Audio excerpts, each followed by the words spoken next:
요즘 유통시장을 보면요, 굉장히 중요한 변화가 하나 진행되고 있습니다. 많은 분들이 아직도 이커머스를 이야기할 때 가격 경쟁이나 상품 구색을 먼저 떠올리시는데 지금 시장의 본질은 완전히 다른 곳으로 이동했어요. 핵심은 딱 하나입니다. 시간입니다. 더 정확하게 말하면 고객이 시간을 얼마나 더 자주, 더 깊게 점유하느냐가 기업의 가치로 연결되는 시대가 됐다는 거죠. 그리고 이 흐름 속에서 마켓컬리가 꺼낸 컬리나우, 이건 단순한 서비스 추가가 아닙니다. 사업 구조 자체를 다시 짜겠다는 신호로 보셔야 됩니다. 컬리는 사실 굉장히 독특한 포지션을 가져왔던 회사입니다. 다른 이커머스들이 가격이랑 물류 효율로 경쟁할 때 컬리는 처음부터 완전히 다른 길을 갔어요. 프리미엄 큐레이션. 좋은 상품만 골라서 보여주고 그 선택 자체에 대한 신뢰를 쌓는 방식이었죠. 그래서 고객 입장에서는 검색을 하는 게 아니라 여기서 사면 실패는 안 한다라는 믿음으로 구매를 하게 됩니다. 이게 굉장히 강력하게 작동했어요. 충성도가 높아질 수밖에 없는 구조였거든요. 여기에 샛별 배송이 붙으면서 컬리는 폭발적으로 성장합니다. 밤에 주문하면 아침에 도착한다. 이건 단순히 빠르다의 문제가 아니라 사람들의 생활 패턴 자체를 바꿔버린 서비스였어요. 그래서 매출이 빠르게 올라갑니다. 2020년에 1조 원 가까이 갔고 2021년 1.5조, 2022년에는 2.3조 수준까지 커집니다. 근데 여기서 문제가 생깁니다. 매출은 커지는데 돈을 못 벌어요. 2022년에 영업손실이 2천억 원이 넘습니다. 이게 뭐냐면 물류 중심 구조의 한계가 드러나기 시작한 거죠. 그래서 시장에서 이 질문이 나옵니다. 컬리 이거 돈 버는 구조 맞아? 이 질문이 바로 IPO랑 연결됩니다. 한때 4조 원 넘는 기업 가치 얘기 나오면서 상장 추진했지만 결국 적자 구조 때문에 멈추게 되죠. 이제는 단순히 성장 스토리가 아니라 수익 구조 바뀌고 있습니다를 보여줘야 되는 상황이 된 겁니다. 그리고 이 타이밍에 나온 게 바로 컬리나우입니다.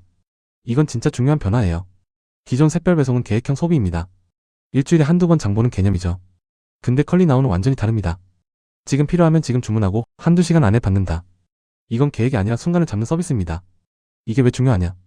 딱 하나입니다. 구매 빈도. 플랫폼에서 가장 중요한 건 GMV가 아니라 빈도입니다. 컬리가 한 달에 한두 번 쓰는 앱이었다면 컬리 나오는 주 3-4번, 심하면 하루에도 몇 번씩 켜는 앱이 될 수 있어요. 이건 단순히 매출이 늘어난다는 얘기가 아니라 고객 생애 가치, LTV 자체를 완전히 바꿔버리는 구조입니다. 여기서 시장을 넓게 보면 더 명확해집니다. 지금 이 시장에는 이미 강자가 있어요. 쿠팡은 물류로 시장을 장악했고 배달의 민족은 비마트로 즉시 배송을 선점했습니다. 쿠팡은 효율, 배민은 속도. 이 두 가지 축을 이미 잡고 있어요. 그럼 컬리는 어디로 가느냐? 프리미엄 즉시성. 이걸 선택한 겁니다. 근데 이거 굉장히 어려운 전략입니다. 왜냐하면 즉시 배송은 기본적으로 돈이 안 남아요. 주문 금액은 낮고 배송비는 높고 재고는 쪼개야 되고 효율은 떨어집니다. 그래서 글로벌 퀵커머스 기업들도 다 적자로 고생했어요. 그럼에도 컬리가 왜 이걸 하느냐? 답은 하나입니다. 체류 시간입니다. 지금 이커머스 경쟁은 상품 경쟁이 아니라 시간 경쟁입니다. 하루에 몇 번 앱을 켜느냐?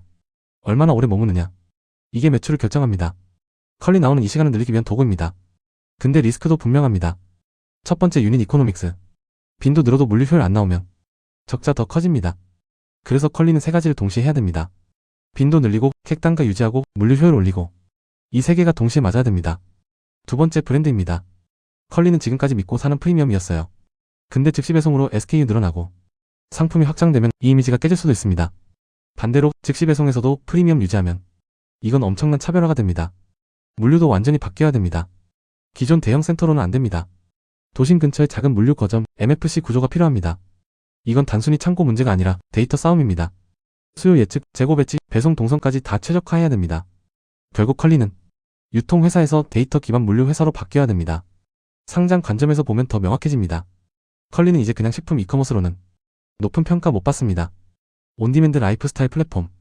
이 스토리를 만들어야 합니다. 그래야 멀티플이 올라갑니다. 컬리 나오는 그 스토리를 완성하는 핵심 퍼즐입니다. 글로벌도 이미 이 방향으로 갔습니다.